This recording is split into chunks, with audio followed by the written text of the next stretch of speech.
I won't necessarily check them every single day. But, like, you will still get a grade for them. If you don't have them done, that's sad. I do. Are you strong about your eye? Huh? Yeah, I got it. Remember, he didn't have paper or pen or a book or eyes or hands or... He had no means of which to do his homework. Okay. Absolute value equations and inequalities. So,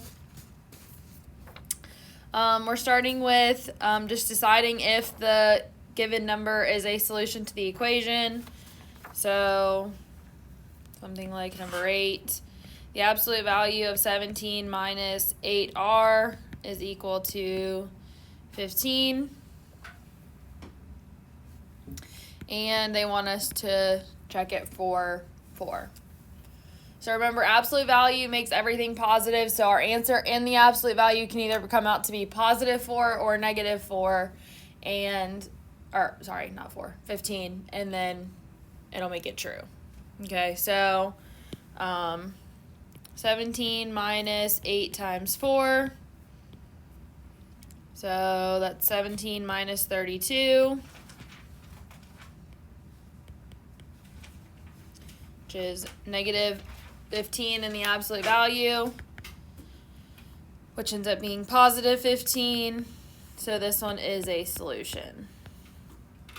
Okay, and I had a lot of steps there. You do not have to have that many. You could have plugged it in and done it all in your head once you plugged it in.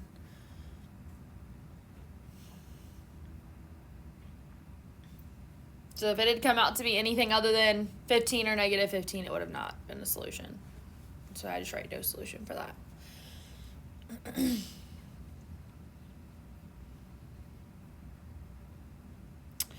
All right. The next one say to solve the equation and graph the solution. We're not going to graph the solution. We're just doing the solve part. So 10, we've got the absolute value of y is equal to negative 5.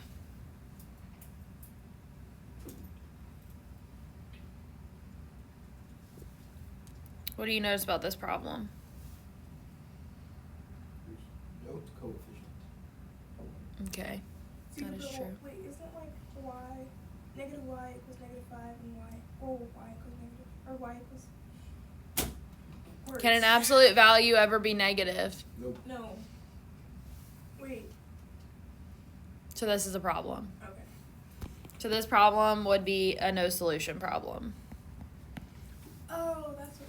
Okay, so when you're solving, if it has an absolute value set equal to a negative number, that can't ever happen. So that's just an automatic no solution. Now, I think that's the only one in the section that's like that, but and absolute values can be equal to 0. So if this had been the absolute value of y is equal to 0, then y would have just been 0. 14. The absolute value of h minus 4 is equal to 4. So when we solve absolute values, we copy it down exactly one time. So h minus 4 is equal to 4. Or h minus 4 is equal to negative 4. Because those are the two possible things that absolute value inside can be equal to and still give us positive 4. So that would tell us that h is equal to 8 or h is equal to 0.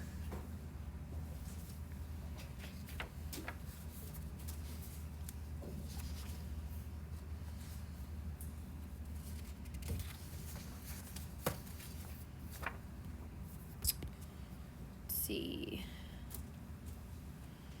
22, the absolute value of 3g plus 14 is equal to 7. So what would I do with this one? Read the equation once. So copy it exactly once. What else? And you do 3 that is g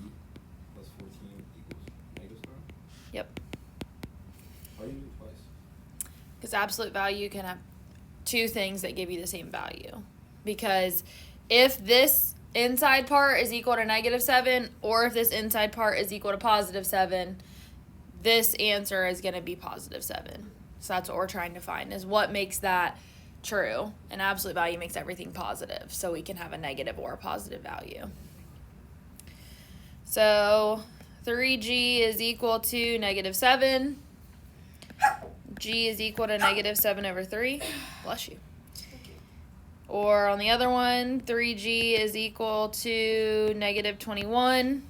G is equal to -7. That's a G.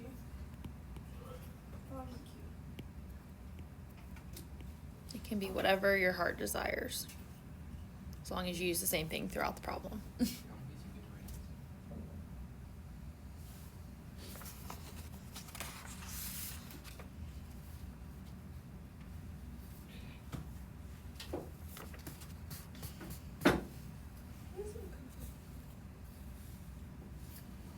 Huh?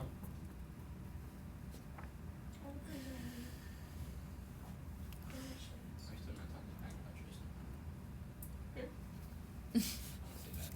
All right, so when you're solving absolute value equations, specifically ones that have variables on both sides, we have to check the answer back in it. And you're probably like, oh, I thought we were past checking things. We're not, in that sometimes you have answers that may come out of this that look like they're an answer that works, but they don't actually work. Okay, they don't make it true. So we have to plug them back in and see if they work in these kinds. So the instructions specifically say check for an extraneous solution. So 34, the absolute value of 3x minus 4 is equal to x.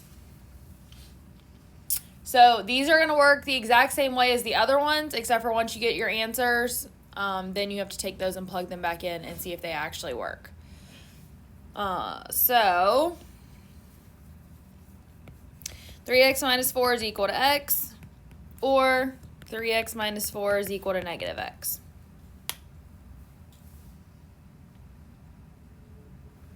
Hi. Huh? My book is falling. Oh. I thought you said pi, and I was like, I don't see pi. So I've got, I like my letters on the left and my numbers on the right, so I'm going to move the opposite of the way most people would do it, but, or well, most people would want to move the x's over here because they're already by themselves, but, all right, so this is going to be 2x is equal to 4, or x is equal to 2. Or the other option, 4x is equal to 4, so x is equal to 1. So these are my two possible answers. But I want to make sure that when I plug them back in, there's not going to be any issues, okay? The biggest issue is going to come if one of them is negative, okay? Or if there's more than just the x on the side. But I'm just showing you this one for checking purposes because it's easy. And then we'll do one where it really matters in a second. So I'm just plugging this back in. So 3 times 2 minus 4 is equal to 2. So 6 minus 4, 2 is equal to 2. So that one works. So we're good. The other one, when we plug it in, it's the absolute value of 3 times 1 minus 4 is equal to -1. Or sorry. Hold on. I'm glad I made that mistake. When we plug it in to check it, it goes into the original equation. Okay? So this shouldn't be -1. This should just be +1. It's going into the original. Because that's what's going to tell us if it works or not. If we plug it in over here, it's going to look like it works. So, I'm so confused. we'll just say I made that mistake on purpose. What are you confused about? What? Oh. Okay. Yeah. You follow at the Yeah. moment? I was like, why is it 1? Then x equals 1. Yeah. So this is 3 minus 4, so that's -1. The absolute value of -1 is 1, so 1 equals 1. So that's good. So both of those work in this case. Okay. You only have to check them if they're in the extraneous section. It's only 6 problems even in that section, and I'm doing 2 of them for you, so only a few left. All right, 38. This one is the absolute value of 9 minus 2x is equal to 10 plus 3x.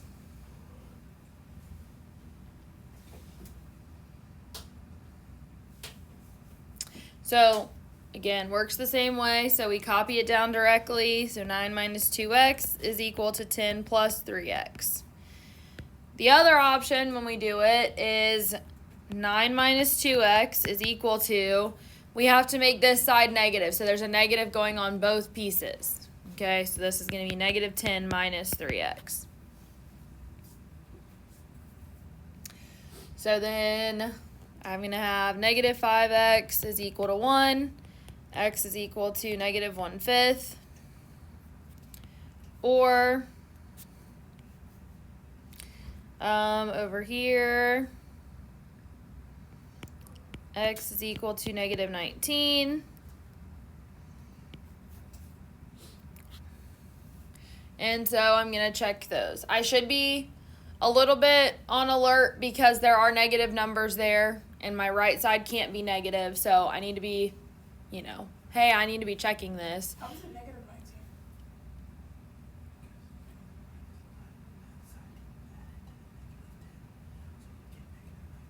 Oh, I added 10.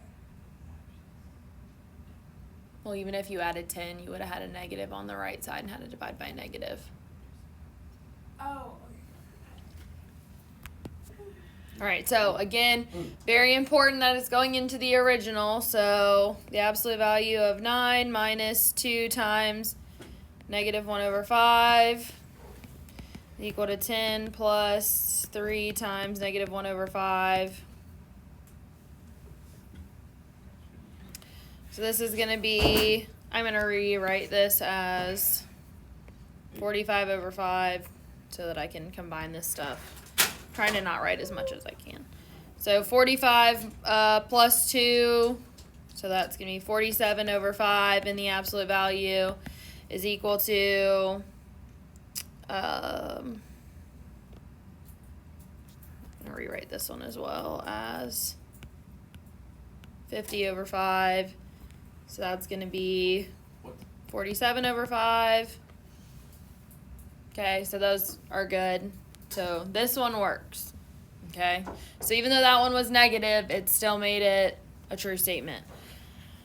To check the other one, plugging in negative 19, so the absolute value of 9 minus 2 times negative 19 is equal to 10 plus 3 times negative 19. 38. 9 is 47.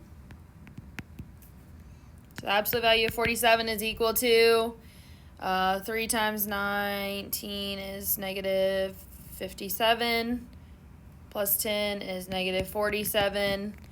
But that's going to be a problem because negative 47 cannot be equal to positive 47.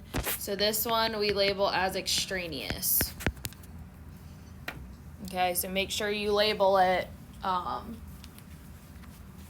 when you solve it.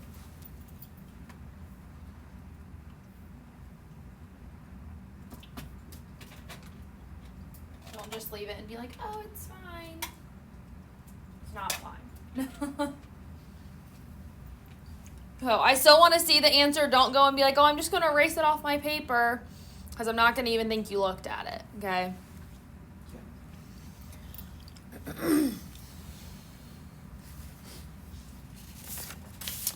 All right, the last thing is absolute value inequalities that we're doing in this section. So again, it says to solve and graph. I just want you to solve.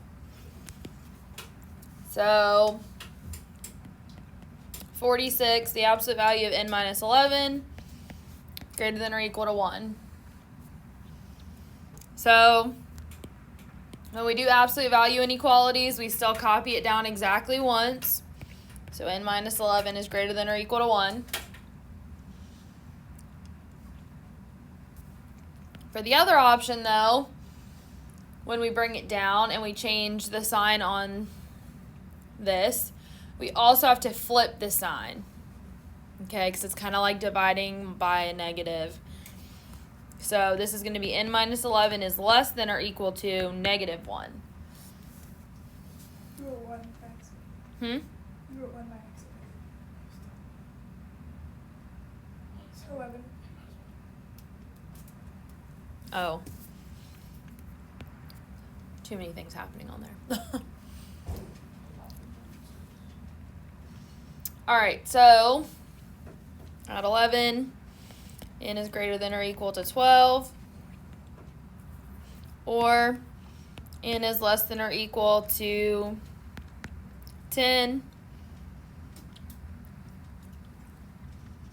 Now, if you want to be technical, the n less than or equal to 10 should be on the left, and greater than or equal to 12 should be on the right, but I don't care that much.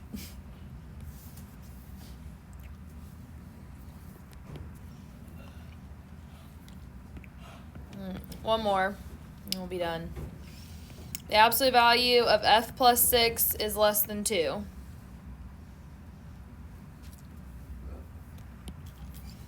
So, f plus 6 is less than 2. Or f plus 6 is greater than negative 2.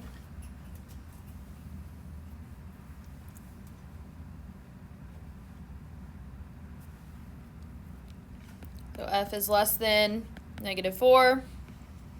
Or f is greater than, bless you, negative 8. Now, is this actually an OR problem? No. No. So I need to rewrite this. It's negative 8, less than f, less than negative 4. What?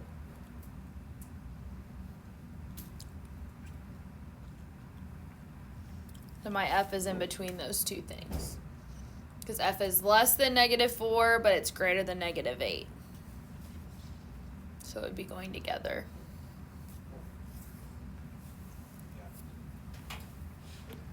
All right, any questions about any of these or need to see any more of anything?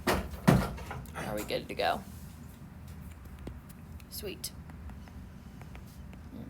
9, 17, 25, 35, 37, 45, and 55.